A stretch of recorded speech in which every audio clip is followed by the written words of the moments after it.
What's up, guys? Scotthollywood Outdoors here. First of all, I hope all you guys are healthy. Hope you guys are all doing good. This crazy situation the world's in right now, it's quite unfathomable to me actually how we got here, but nevertheless here we are. So I kind of wanted to put another quick video out here. I'll go ahead and call this a tackle talk. There'll probably be a little bit of tackle talking as well in it, but I just kind of want to just give you guys an update on what's going on with me actually, and what's going on with the world, believe it or not. It's crazy what we're dealing with here. So I figured I just, like I said, go ahead and just kind of do a real quick video just to get something out there, let you guys know that, you know, we're okay, everything's going good, and we're all just dealing with everything like you guys are. So hope you guys are all healthy and you know, doing the best you can, trying to, you know, stay occupied and stay, you know, happy during this time, because you know it's tough. I know some of my viewers down in Florida, they can't even go out to the beach, they can't even go out in their boat. Luckily I'm allowed to do that, and I plan on doing that probably this weekend. I've been pretty much, you know, stuck in the house all week for work. I do have to, even though we're not in the office, I still do have to telework. I did manage to go in the office for a little bit on Wednesday, but yeah, so tough times. As you can see, I'm actually sitting out here on the porch right now, or the deck. Just it's Friday afternoon. I'm just kind of, you know, just had a little bit of a lunch and just sitting out here thinking about stuff. So I'm gonna go ahead and take you guys along. There's a few things I want to go ahead and talk about. Some stuff I'm doing with the boat. Some I finally got that second rod for that travel kit, so I'll go ahead and show you guys that. And then hopefully we can get out and do some fishing. Another thing I want to talk about real quick too is live streaming. So I've been talking to my buddy Ty from Bass and Furious. He's actually been doing a lot of live streams. Unfortunately, because of my situation with my channel, I don't have enough subscribers yet to actually do live streams, but that's something I definitely want to do. I know I can probably do it with my computer, but I don't see that's, you know, I'd rather be out and about, you know, interacting with you guys during a live stream. So I'm asking you guys as a favor, please go ahead and share these videos and try to get my, you know, I got to get my subscriber count up to 1,000 so I can actually start doing some live streams with my mobile and with my regular camera, and we'll go from there. And hopefully I can start doing that. Hopefully by this summer I should be able to take you guys out on the water, some live streams. I'm really looking forward to doing that. I might even try doing that on Instagram as well. So if you hit me up on my Instagram, Scotthollywood Outdoors, same thing, and we'll try doing that. So other than that, let's go ahead and walk around a little bit and let you know what I've been doing. So stay tuned. Hershey, come on. There you go. Yeah, that's my little Hershey. Hershey's been out here just hanging out with me as well, going through this crazy time we're in. Hershey's actually going to be 13 this year. She's a black lab Rottweiler mix, and she's still going strong. Right, Hershey? You still going strong, girl? All right, guys. Actually, you know what? This is a good time to kind of give you guys a little tour of the house as well. You know, a lot of you guys that know me, you know where I live and everything else, but a lot of my viewers don't know what I do outside of fishing. So here it is. You guys know I live in Stafford, Virginia. This is where I'm at. Got the backyard. There's Hershey running around there. So basically what I've been doing here is basically just trying to do some maintenance in the yard. One of the first things I've been working on, believe it or not, is this fence. You know, I had this fence built when I first moved here. So I've been kind of going around and trying to do some maintenance on it. You know, getting some of the loose boards, you know, tightened down.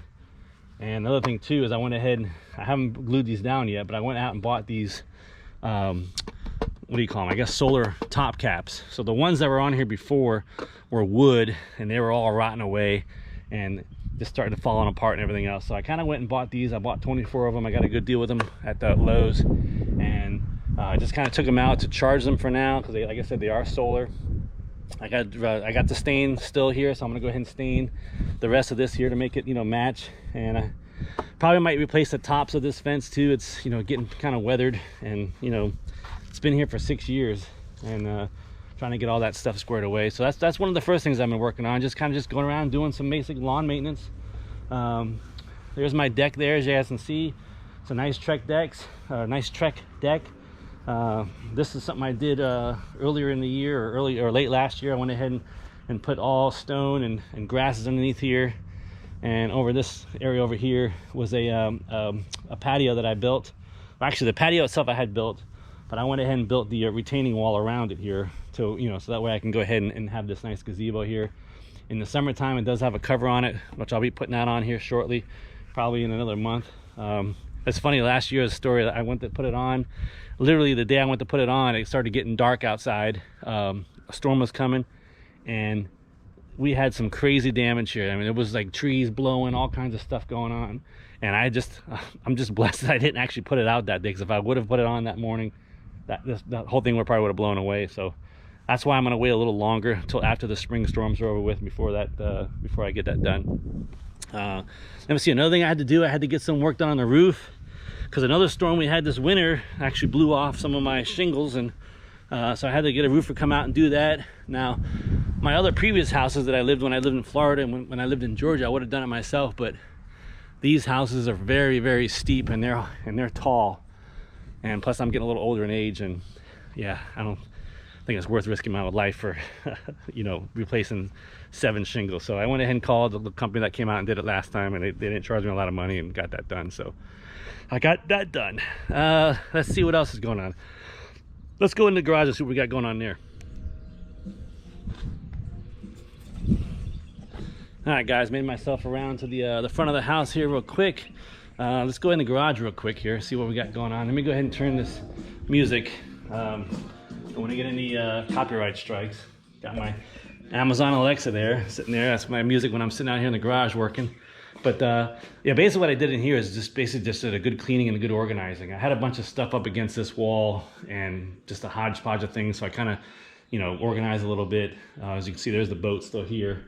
And over here is kind of like just going to be like my workbench. I went out and bought this nice Craftsman sturdy workbench here to match my older toolbox that I have.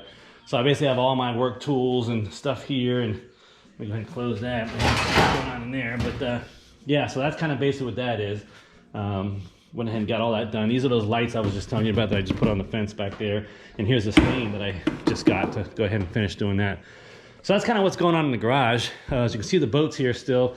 I'll go ahead and talk about that in a little bit, what we're doing there. But in the front of the house here, let me see. Oh, we got all the spring flowers and stuff planted. Me and my wife did that last weekend. Actually, one of the last trips we did to the store before they closed, we went ahead and get some of that stuff, some nurses and stuff. But I got this fountain going on here, got it turned back on again. It was off for the winter. As you can see, the wife, she's really into decorating, so you can see all the Easter stuff and everything going on there. So that's kind of cool. That's another thing we were having a battle with the birds. They like to build nests in the ferns there, so she had to go ahead and put some foil on there. But yeah, as you can see, everything's coming up here. We have not yet gotten the mulch. The mulch I was actually supposed to have delivered last week, but like I said, they closed. So now I've got this mud pit here. I'm probably gonna go back out this weekend. I might end up having to go to Lowe's or something and get it in bags of it. I don't like doing it that way. I usually just get just a truckload delivered to me or picked up. But yeah, that's something I gotta do this weekend. I think it's supposed to be nice this weekend.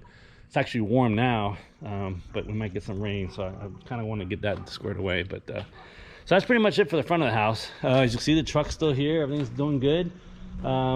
It's basically, you know, early spring here in the Schumann residence. So yeah, and the boat going on here. The boat's ready to go. I mean, it's everything's back to normal. Like I told you, remember I didn't had it in the shop for a little while. Everything's ready to go. It's ready to get back out there. I've got all the tackle is actually all back in it again, all ready to go and labeled. I got some extra soft plastics there. I'm gonna go ahead and you know, put in. I got my rods there. I've got like 2 or 3 more rods that I actually have to spool up, and I think that's pretty much it. So that's it for basically a little tour of the outside of the house. Let's go ahead and go on inside real quick down to the basement, and we'll do a little bit of the tackle talk part of this video and actually talk about some tackle. So let's go. Yeah, real quick before I go downstairs, I want to go and show you what where I've been stuck for the last basically week and a half. This is the home office here. That's my work laptop. Just been kind of sitting here. So this is kind of what I've been having to do for the last, like I said, week and a half while we've been teleworking from home. And it's been I want to say it's been hard, but it's been challenging to try to figure out, because my work is actually, you know, you guys know I travel all the time. I'm a project manager, so I'm always out on the road, you know, looking at projects and stuff and doing meetings and inspections. And there's just, you know, being from home this whole time. I mean, I'm not complaining. It is nice being home for a little while with the, you know, with the wife and my daughter here. which actually they just snuck out to go to the store real quick to get some stuff. But like I said, it's kind of challenging to actually do my work. But challenging times, we got to make it work. So that's what we're doing. So let's go ahead and walk downstairs real quick. I know the dogs were barking. Let's see. Here's my little basement area here. For you guys don't know, I am actually a Star Trek fan. Beam me up, Scotty. Yeah, I'm a little bit of a nerd. You know, I like my Star Wars too. I got some plates up there, some old school Star Trek plates there. Here's the other dog. Where's Shadow at? There's the other dog. This is the little dog Shadow. Now this dog here, you probably wonder, is that dog wearing a diaper? Yes, the dog is actually wearing a diaper. What had happened probably about 2 years ago, it injured, he injured his back, and it caused, you know, her to not have control. I keep saying her. It caused him to not have control of his bladder sometimes. So he doesn't, you know, it's very rare, but we just, you know, my wife's a clean freak, and we don't want, you know, pee everywhere. So he basically just wears the, you know, the diaper when he's around the house. And of course, when we let him out, you know, he's fine. And as you can see, you know, here's the outside. Here again, I'm go ahead and let him out. And there's Hershey. Everyone's all happy to come back in. Come on, guys, let's go back in. Let's go. Come on. And yeah, that's that. So let's go into the basement. Let's go back. Well, we're in the basement. Let's go back to the taco room. So this is where I stand. And you guys have seen this room before. This is basically my taco room. So let's go ahead and talk about what I want to talk about today. So let's go. I'm back down here in the basement, as you guys know. And I just want to kind of show you these two rods real quick. And I'm going to go ahead and spool them up. But remember back when I did my last tackle talk, I was waiting on one of those Enigma Packmaster rods. Well, what is it, Hirsch? What is it, Shadow? Dog still wants to come up on my shoulder here. But yeah, so here it is basically. So this is the spinning version of it, and I've got it paired with the Enigma. This is the iPod 20, just a 2500 size, you know, spinning reel. It's really nice reel, a real nice combo here, as you can see. And what's cool about this is, as you guys saw in my last video, if you didn't, I'll go ahead and show it to you when I'm all done here. But this is basically a fully collapsible rod. You see, it's a full-size rod here, right? And it basically just collapses down. You just twist it, and it kind of goes back like this. Look at this. Kind of goes all the way down like that. And like I said before in my last video, it's not one of those hokey, cheapy, you know, I guess you can say, I don't want to say cheapy, but I think not one of those real ones you buy at Walmart for like 20 bucks. This is a good high quality travel rod, and it does come, you know, with a nice little sleeve here you can go ahead and put on it, like so. And what's so funny about this thing, it kind of looks like a sword, which is kind of, or like a dagger, which is kind of weird when it's all set up and ready to go. But so there it is, a nice little travel compact spinning rod. And like I said, I'm getting ready to go ahead and spool it up. And the original one I got, which was the first one you guys actually saw, this one was basically the same concept. Again, this is the Enigma the Packmaster series. This is the casting version of it. And I've got this rigged up with an IP100, another another Enigma baitcaster here. And I'm getting ready to go ahead and spool that up as well. So that's kind of the two things I really wanted to show you as far as what what rods I got in and all that good stuff. But I want to go ahead and show you guys something as well, and talk just briefly about what I do. And don't mind me while I'm, I'm kind of going to be kind of blabbing here. What I do on basically all my bait casters is I do a braid backing. So I basically just use, actually I got one inside the thing here, but here's an empty one. A full one I haven't opened yet. I basically use this Daiwa, it's a 4-core or 4-strand braid. And this is a 65-pound test, but I use 65-pound. And I use that as my backing for my reels. So what I do is, once this is filled up, what I'll do is I'll go ahead and put it on here, and I'll go ahead and fill it up about a little bit more than halfway, maybe about, I guess, a little less than 2/3 of the spool.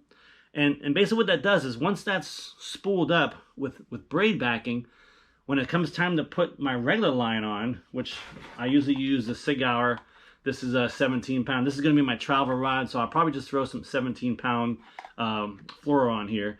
And I'm only using about, like I said, 1/3 of the reel for it that way. So I don't waste a lot of expensive fluorocarbon. Fluorocarbon, as you know, is not cheap.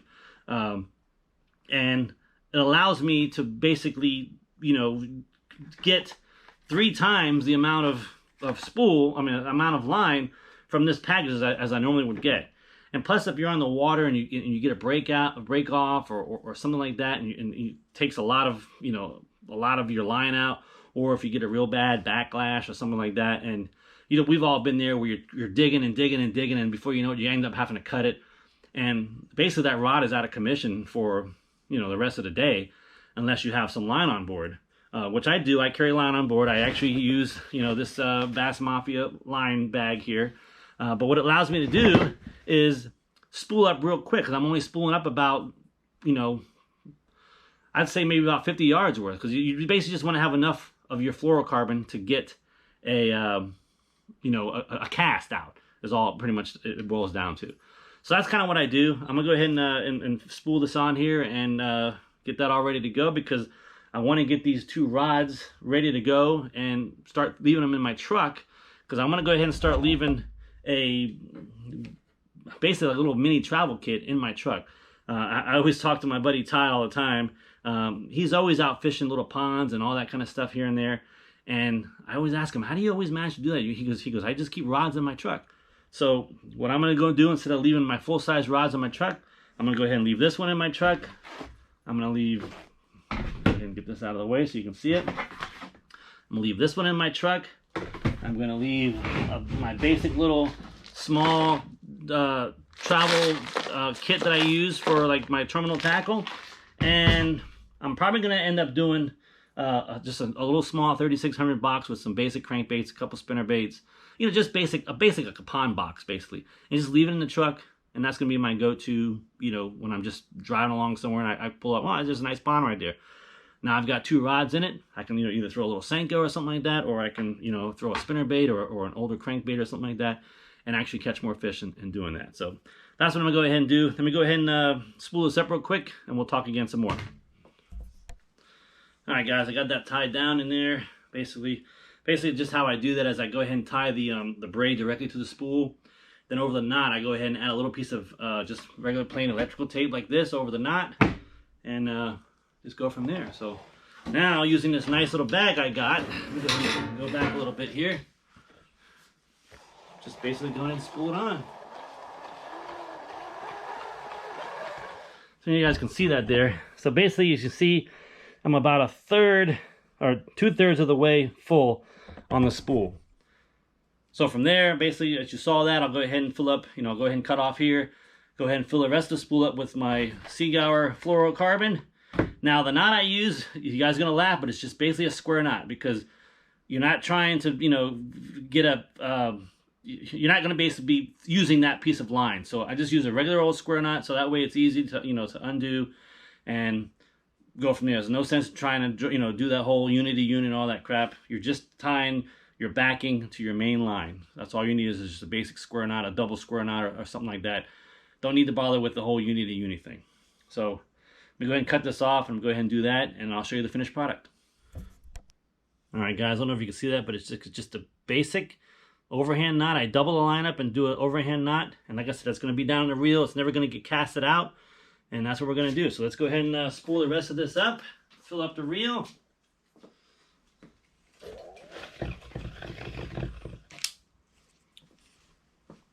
All right, guys, so there you go, nice and filled up.